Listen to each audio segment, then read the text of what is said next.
moje meno je Mako a dneska tu máme nové videjko na Mako Roblox. A ako vidíte, mám rozkliknutý Pet Simulator. Ale pozor, nie je to Pet Simulator 99, lebo je to Pet Simulator X, dámy a páni. V tejto chvíli to hrá 1,7 tisíc ľudí a poďme si povedať, prečo podľa mňa Pet Simulator X odpadol. Neodpadol, proste zomrel. Proste, prečo ho už veľa ľudí nehrá. Takže, dámy a páni, ako vidíte, sme už tu. Čiže, poďme si najprv povedať grafiku. Grafika na tejto hry je super, čiže tak. A poďme si povedať rovno prvý veľký problém Pet Simulatoru X. A to je tento portál. Áno, vidíte, že na ňom píše 99. Čiže je to teleportál do hry Pet Simulator 99. To je prvý problém Pet Simulatoru X. Vysvetlím. Pet Simulator X hralo strašne veľa hráčov, ale potom prišlo dačo, čo to zmenilo. Vývojári vynášli Pet Simulator 99. Hrá to teraz strašne veľa ľudí, čiže tak, a takto mi posiela trade bráško, nechcem tradiť, sorry, natáčam videjko.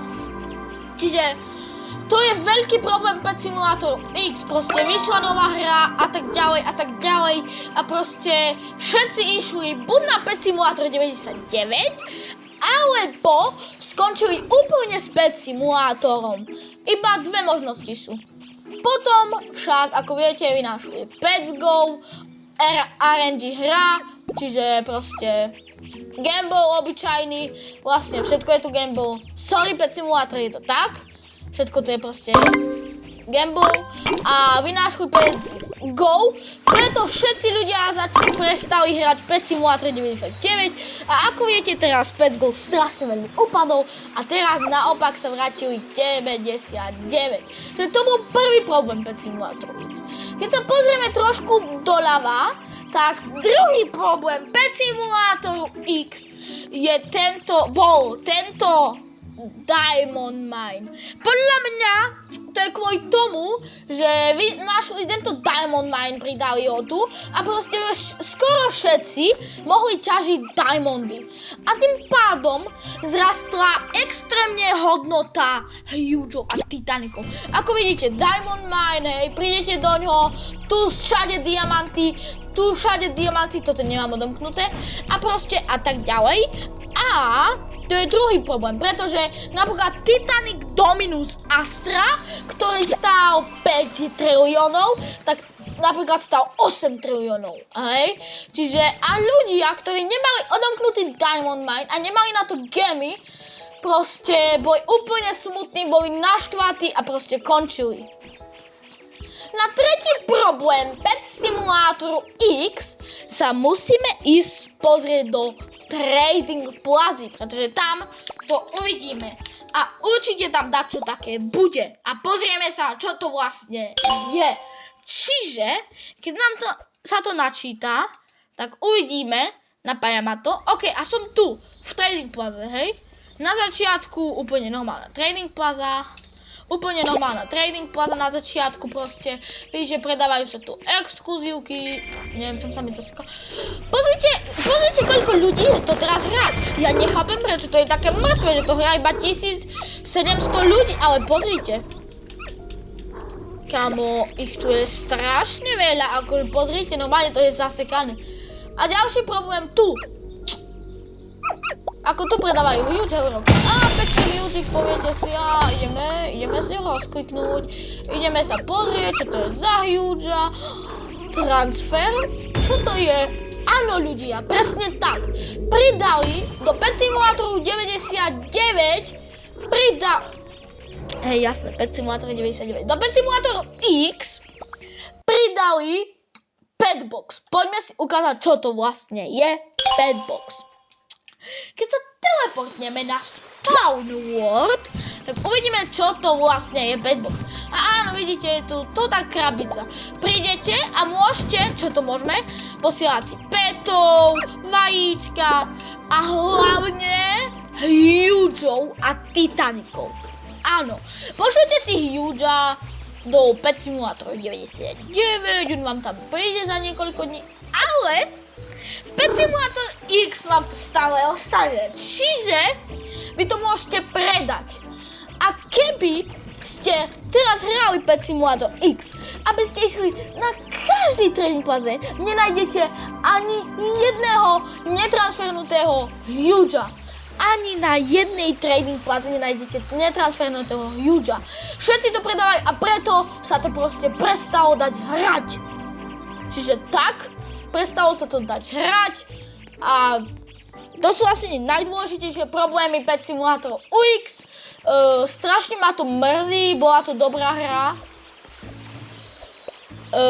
Musím povedať, že teraz už je na nič. Ono, vlastne, keď si to zoberiete, Pet Simulator 99, nechcem znieť tak divne, ale Pet Simulator 99 je celkovo lepšia hra ako Pet Simulator X.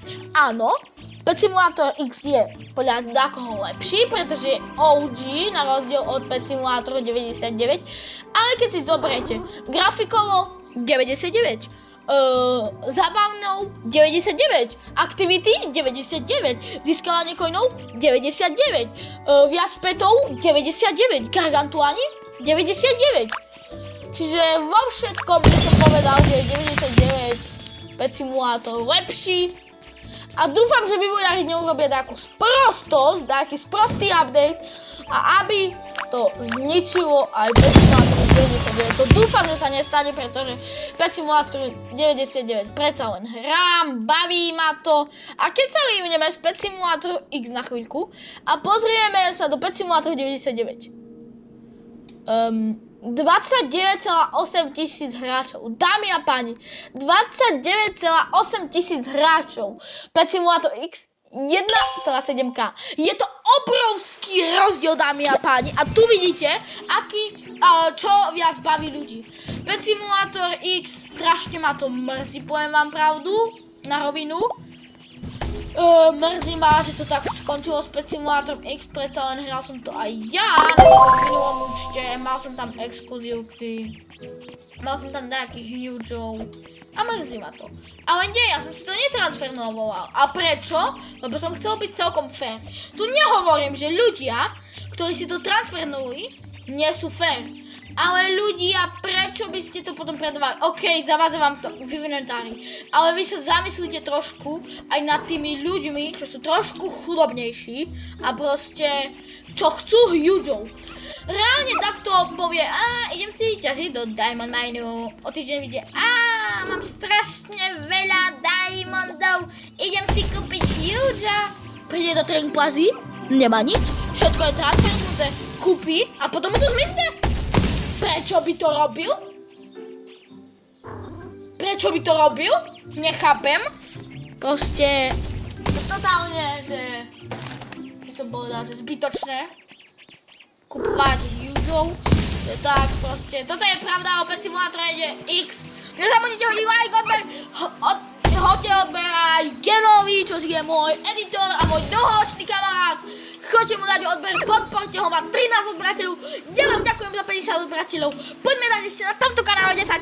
A to bude všetko pre toto videjko. Majte krásne, skladaj krásne a vidíme sa o ďalšieho videa. Ahoj!